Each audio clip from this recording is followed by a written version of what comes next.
You keep falling for people who are only half here. The ones who text back 3 days late. The ones who say, I'm just not ready for anything serious right now. The ones who give you just enough to keep you hoping and just little enough to keep you hungry. And you tell yourself it's bad luck, wrong timing, wrong people. But what if I told you your brain is doing this on purpose? What if the real reason you keep choosing people who can't fully choose you back isn't about them at all? It's about something that happened to you when you were 5, 6, 7 years old. And until you understand that mechanism, you will keep living this exact same story, just with a different name attached to it. Stay with me. This one's gonna sting a little. Let's call her Mia. Not her real name, but her story, you'll probably recognize it. Mia is smart, successful, kind, the kind of person other people describe as put together. But every relationship she's had follows the same script. She meets someone, there's a spark, and then slowly she notices he's a little distant, a little inconsistent, says he needs space more often than he says he misses her. And here's the strange part. Instead of walking away, Mia leans in harder. She starts overthinking his texts, rereading conversations for hidden meaning, wondering what she did wrong, trying just a little harder to be exactly what he needs, so that maybe, this time, he'll stay fully present. Meanwhile, there was another guy, steady, kind, texted her back within the hour, made plans and kept them. Mia broke up with him after 6 weeks. She told her friends, it just felt boring. There was no spark. No spark. Let that sit for a second, because that phrase is going to matter a lot by the end of this video. Here's what's actually happening in plain terms. There's a concept in psychology called attachment theory. It says that the way your caregivers responded to you as a small child creates a kind of internal blueprint, a template your brain uses for the rest of your life to answer one question. Is love safe, or is love something I have to work for? If, as a child, your emotional needs were met consistently, someone came when you cried, someone noticed when you were sad, someone was emotionally present, your brain learns love is stable. I don't have to chase it. But if love was inconsistent, if the same person who hugged you yesterday ignored you today, if affection depended on their mood, if you had to be quiet or good or small to get attention, your brain learns something very different. It learns love is unpredictable. Love has to be earned. And the feeling of chasing, of uncertainty, of never quite being sure, that feeling isn't a warning sign. That feeling is what love feels like.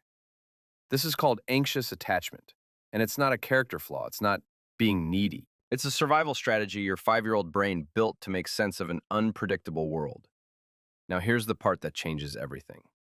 That spark Mia felt with unavailable men, neuroscience has a name for it. It's not romantic chemistry in the way we imagine. It's a dopamine response to intermittent reinforcement. Intermittent reinforcement is the single most addictive pattern in behavioral psychology. It's the exact mechanism that makes slot machines addictive. Not because you win every time, but because you win sometimes, unpredictably. Your brain doesn't crave the reward, it craves the uncertainty of whether the reward is coming. Now apply that to love.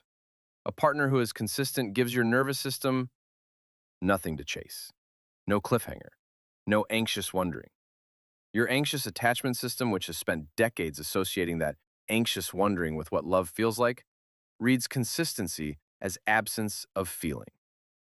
It reads peace as boredom. So when Mia met someone steady, her body wasn't relaxed. It was confused. It didn't recognize safety. It had never been taught to. This is why so many people without meaning to mistake anxiety for chemistry and mistake real intimacy for something missing. You're not choosing unavailable people because you like pain. You're choosing them because your nervous system has learned that this particular kind of uncertainty is the only kind of love it knows how to recognize. You can see this pattern almost everywhere once you know what to look for. There's the person who only misses their ex the moment the ex stops texting them. Proof that longing was mistaken for love. There's the friend who says every good, stable partner feels like a friend, not a lover, because safety to their nervous system doesn't register as romantic. There's the person who feels most alive during the making up phase of a relationship, after a fight, after distance, after doubt, because the relief of reconnection floods them with the same dopamine hit the original inconsistency created in the first place. And there's the quieter version of this too. The person who doesn't chase unavailable partners, but instead becomes hyper-independent, telling themselves they simply don't need anyone. When really, they learned so young that needing someone led to disappointment that they built a wall instead of a pattern of chasing. Same wound, two different disguises. Here's the twist, and it's the part most people never hear. This isn't really about who you're attracted to. It's about who you're trying to earn. Somewhere, a long time ago, there was someone whose love felt conditional, who was present sometimes and distant other times. And you spent your childhood trying to figure out the formula. What do I have to do to make them stay? What do I have to be to get that consistent warmth? You never solved that formula as a child. You couldn't, because it wasn't a formula you could crack. It depended on someone else's inconsistency, not your effort. But your nervous system didn't get the memo that the puzzle was unsolvable. So it's still trying.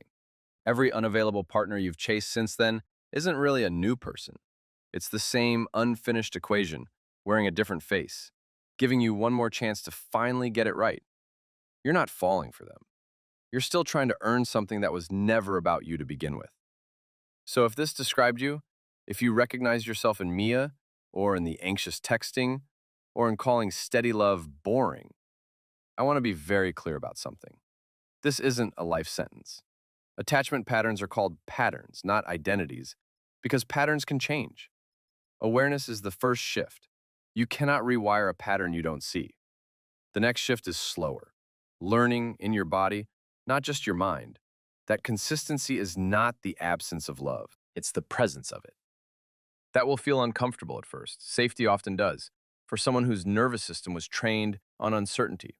Give it time anyway. Because the version of you that keeps choosing people who can't fully choose you back, she's not broken. She's just still 5 years old, still trying to solve a puzzle that was never hers to solve. You get to close that loop now.